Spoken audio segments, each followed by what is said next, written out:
You will hear a telephone conversation between an employee at a pet insurance company and a customer. You have 30 seconds to look at questions 1 to 6.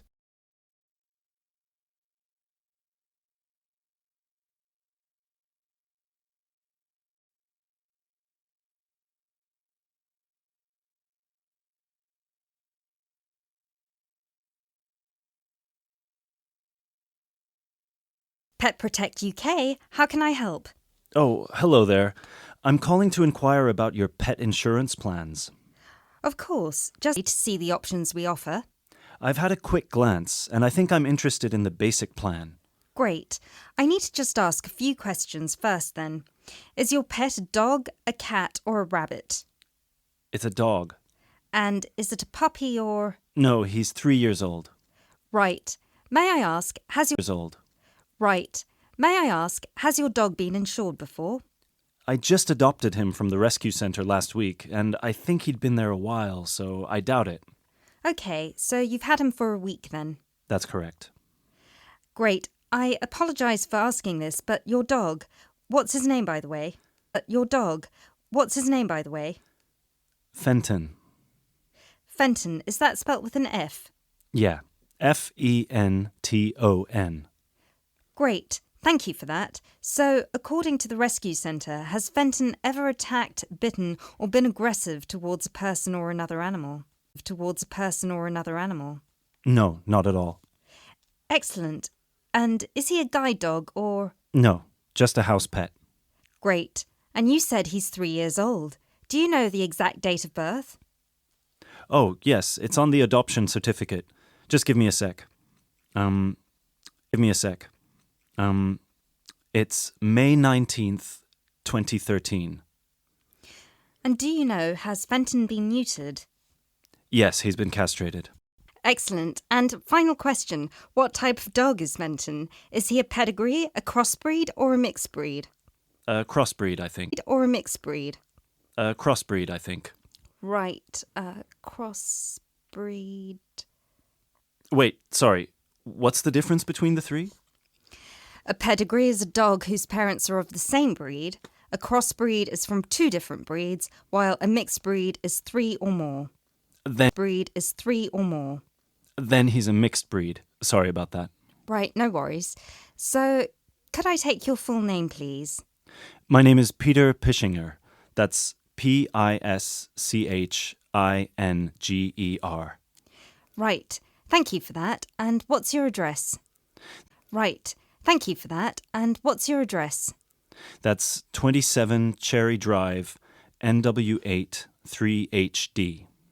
3HD. And finally, a telephone number, please. 020-3634-7957. Thank you.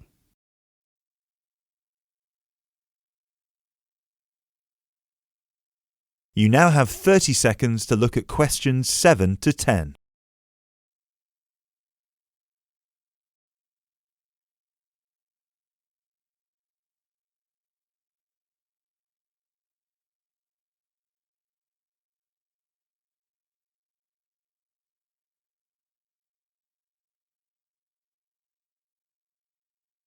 Now, you said you were interested in the base, or is there a possibility you might renew with us? I haven't really thought about it. Why? The reason I'm asking is because if you plan to renew with us, it might be worth considering our premium or ultimate premium plan. With the basic plan, you will have to pay the same fee of £8 per month regardless of how long you stay with us. If you choose one of our other 2 plans, though, you will receive a discount for the first 6 months. You'll only have to pay £12 for premium and £15 for ultimate.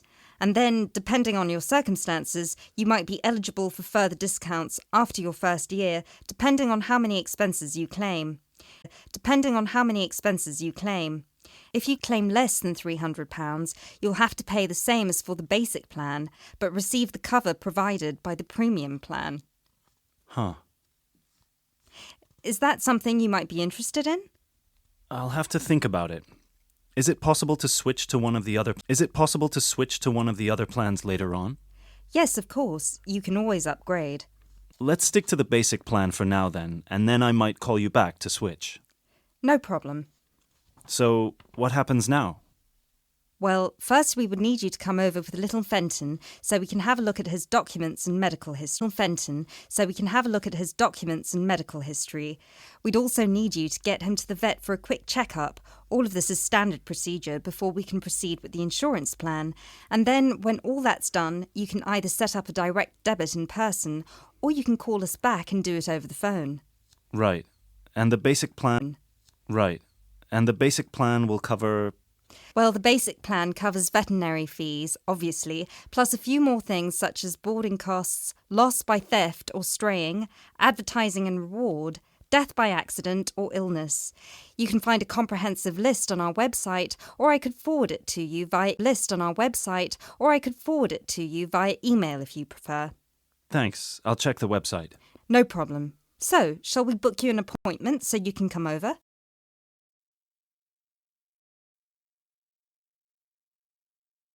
You will hear an introductory speech to students at a summer school. You have 30 seconds to look at questions 11 to 14.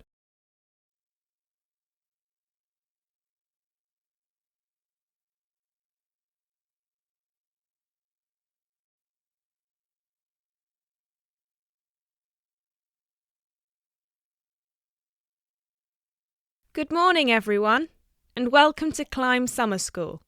Now, I know most of you have travelled a long way to get here, and you're probably looking forward to settling into your rooms. So I promise a very brief induction, just to make your stay here as pleasurable as possible. Now, as you can see, while we're located very close to the centre of London, we're actually quite cut off from the main road, and we've got plenty of space for our facilities and students. This was part of our founder's vision, Jasmine Climb, who thought that the best environment for teenage students would be a place that combines the comforts of a big cosmopolitan city with the beauty and serenity of a quiet, remote site. Now, back in 1983, when our school was founded, this all here was an abandoned warehouse, and the classes were held in the main building that you can see over there. There were no trees, no conifers surrounding the property. There wasn't even a main gate. It took years and a great deal of effort to get our school to where it is today. And I'm sure that if you take a look at page 34 in your brochures, where you can find a picture of what the school used to look like back then, you'll agree that the changes we've made are more than impressive. But it's not just the facilities that make Climb Summer School special, obviously, and I'm certain you already know this. Over the following 10 weeks, you'll receive an assortment of classes on a variety of topics, ranging from language, literature and poetry to creative writing, communication and project management. All of these modules have been designed to improve your chances of getting a place in the universities of your choice, while also giving you the opportunity to learn, excel, and of course, also socialise with people from all over the world. I can tell you, just among the 30 of you, we've got about 21 different nationalities. So what happens now?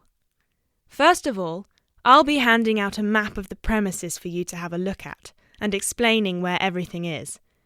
Once we're done here, you'll all be taken to your rooms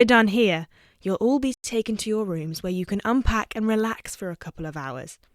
And later on, we'll be having our first activity of the day, a mix and match lunch in the main hall, where you'll have the chance to meet your new classmates. Later on in the afternoon, we'll be handing out your first project assignments and splitting you into teams. And tonight we'll be having our very first film night, starting with an early 20th century special.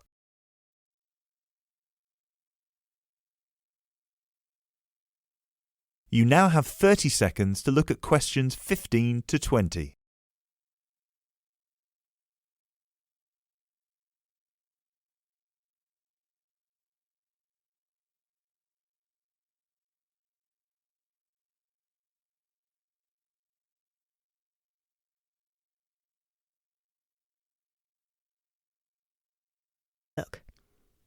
Very well.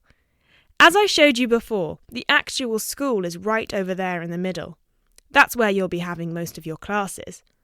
Adjacent to it, you'll find the main hall, which is where we'll be hosting most events, such as today's lunch. On the left from the main building, you'll find a smaller building, which is where the accommodation and welfare offices are located. This is labelled as the garden office at the front, and it's easy to spot because it has a green door. Each of you is assigned to a different residence hall. We've got 3 residence halls in total. One on the left and 2 on the right.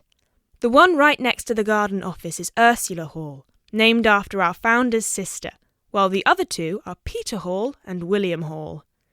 Now, as you can see, there are 3 more buildings to the left of the semicircle here,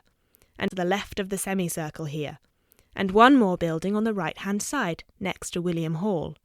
So that one, which is shaped a bit like a dome, is the pavilion. This is where all your letters will be delivered, and in the basement floor you'll also find a laundrette.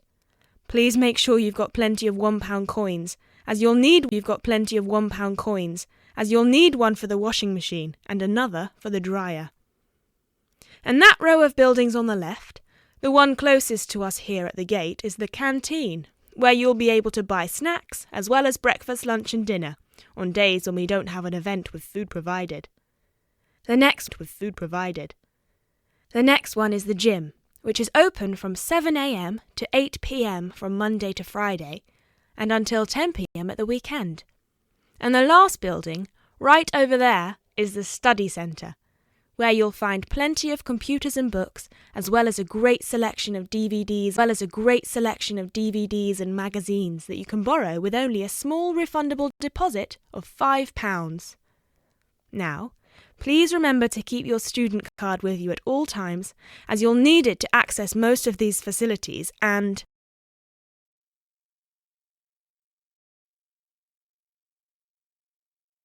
You will hear a conversation between a university lecturer and 2 students.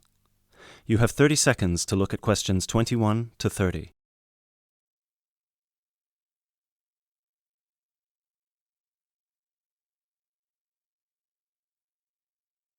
Carol, thank you for coming in. Have a seat. So, I take it both of you have completed your interviews with the managers? Yeah. Right. Great. Remind me, who was supposed to do the interview with the manager from the chain supermarket? That was me. Right, so that means that you were going to do the interview with the clothes shop, Carol, right? Yeah, but we decided to swap at the last minute, so I did the supermarket instead. Okay, so let's start with you first, Carol. If I remember correctly, you reported that your interviewee was very difficult to get through to. Is that right? Yeah. He had a very busy schedule, so it was hard for him to fit me in and show me around the store and everything. We had to reschedule about 3 times before I finally managed to do the interview with him. And how was it for you, James? Oh, I had no issues at all. I just went in on a weekday and the shop was empty, so we did it right there and then. Great. So, Carol, how did you find the management scheme? Let's start with how they recruit their trainees. So, according to the manager, the way it works is that the graduates go through a rigorous recruitment process that includes an interview with a panel and a trial day. Then they have to go through a probationary period of 3 months, and if their performance is satisfactory during those 3 months, they're offered a place in the scheme. And yours, James? Well, it's quite similar to Carol's, actually. The only differences are that they're on probation for 6 months and there are 3 individual interviews instead of a panel. Oh, and you don't need to be a graduate. Sometimes they recruit people internally for the scheme if their performance suggests they could be a good fit for it. Okay, and how about the training offered? Carol? It's all very on the job. Trainees start at the bottom as shelf stockers or delivery merchandisers. Then they slowly move up the ranks by becoming cashiers, shift supervisors, assistant managers, and finally managers. It's actually very similar to what any employee would have to go through if they wanted to become managers. The only difference is the timescale. The whole process would normally take more than 5 years, but in the scheme they cram it down to 3. Right. James? Well, again, very similar to Carol's. The only thing is that there's also plenty of external training involved.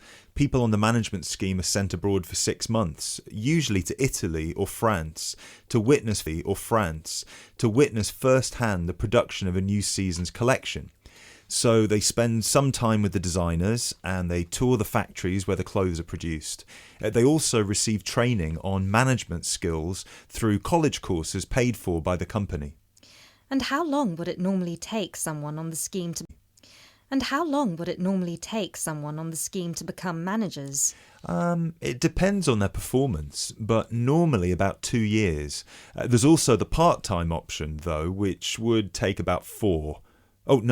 5, because their probation period is a year instead of 6 months.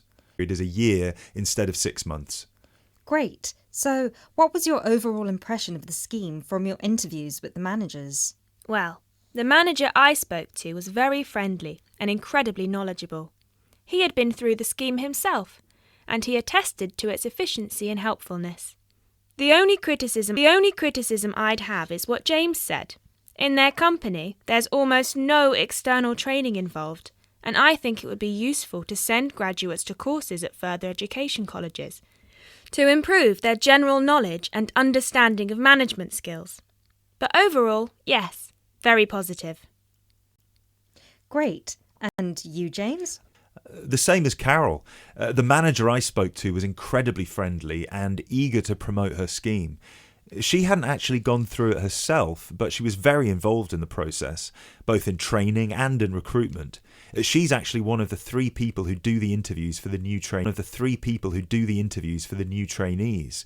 And I really like the structure with the classes at college. I think that's very useful, and it improves the trainees' chances of getting another job eventually, should they decide to leave the company in the future. The only thing I have to say against it is that 2 years is too short in my opinion. It should really be closer to 3 years, as I imagine the trainees would get exhausted fairly quickly with all this information fired at them in such a short span of time. Thank you both. So now you know you need to compare your 2 interviews and decide which scheme would be most beneficial to someone from a disadvantaged background, especially those who... You'll hear a talk given by a foreign correspondent. You have 30 seconds to look at questions 31 to 33.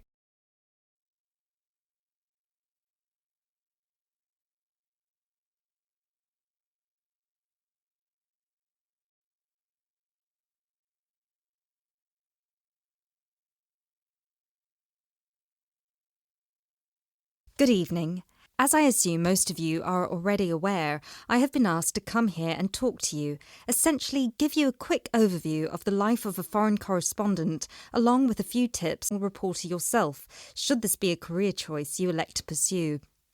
So let me start by this. Don't become a foreign correspondent, at least not due to the romantic notions that come attached to this job, or what you've seen in the movies. Being a foreign correspondent does not mean exotic adventures. It doesn't mean finding yourself at the heart of the action and putting yourself in danger to inform the world. Let me just tell you this. 80 journalists are killed each year in the line of duty. Many more find themselves in prison or are attacked. You need to think hard. Is this the sort of career I want? Is this the kind of reporting I'm interested in? And only after you've carefully considered all the pros and cons should you decide. But let's focus on those of you who believe that yes, you've got what it takes to be a foreign correspondent, and this is definitely why you decided to study journalism here. You're all third-year students, which means I don't need to waste my time telling you the basics. Of course, you need to read a lot. Books, novels, newspapers, blogs. And of course, you need to be acceptably proficient in various media skills.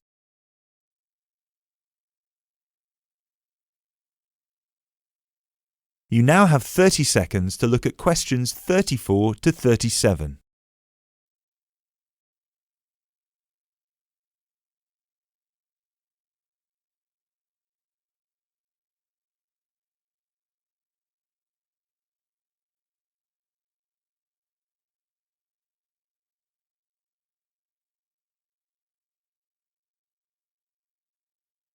The first thing is your experience of the world.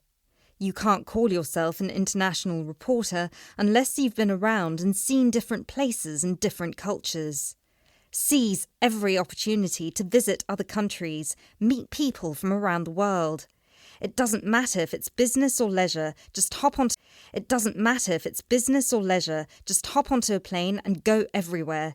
This will expand your horizons and sharpen your mind, something that, as a foreign correspondent, will help you understand better the culture of the country you'll be covering. And speaking of culture, this is a term you need to make sure you fully understand. What's culture? What makes a country's culture? Explore the culture of the country you're interested in. The music, the literature, the religion. Are there any cultural practices or conflicts you need to be aware of? Are there any tensions within the country? Why? The most important element of culture, of course, is the language. Do yourself a favour, whether you're planning to become a foreign correspondent or not. Learn a foreign language. So many of us are culpable for just sticking to just English. And while English is a very important language in the world, it would be foolish to think it's the only one. Pick a language whose sound you enjoy, a language you find interesting. Trust me, your future CV will thank you for it. And finally, history. Don't expect to be given a job as a foreign correspondent if you don't know anything about your target country's history. No piece of news is disconnected from the past. The whole world tells a story, and your coverage will suffer if you attempt to arrive in the middle with no reference to or understanding of what came before. The hows and whys always lurk in the past. Seek them.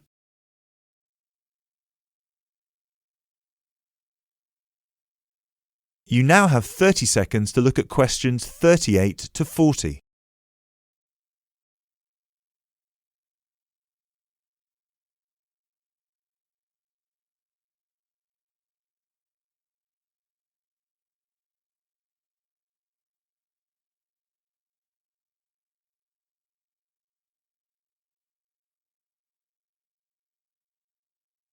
The arrival of globalization brought with it a whole new set of rules, and you'll do well to comprehend what they mean for you. Unfortunately, gone are the days when a newspaper would hire you and deploy you to a country. Increasingly, newspapers around the world are beginning to favour freelance journalism, offering opportunities to local reporters with the necessary chutzpah and an understanding of the zeitgeist in their region. What this means for you is that you won't just have to start at the bottom. If you want to sustain yourself as an international reporter, you'll also have to pursue many different avenues at once. You'll need to persevere and push and build contacts everywhere. An old student of mine, a terrible student at university, but an incredibly intelligent woman, she came to find me at a conference that was recently held in Yemen, where I delivered a speech on the future of journalism. She was working for 3 different newspapers as a freelance foreign correspondent, one of them The Times, and she told me that the one piece of advice I gave her that stayed with her and helped her with her career was this: don't be afraid to fail. It will happen over. Don't be afraid to fail. It will happen over and over again. It's how you deal with it that matters most. So keep this with you, this one piece of advice. Oh, and don't forget, your passports need to be kept current at all times. Thank you very much for listening.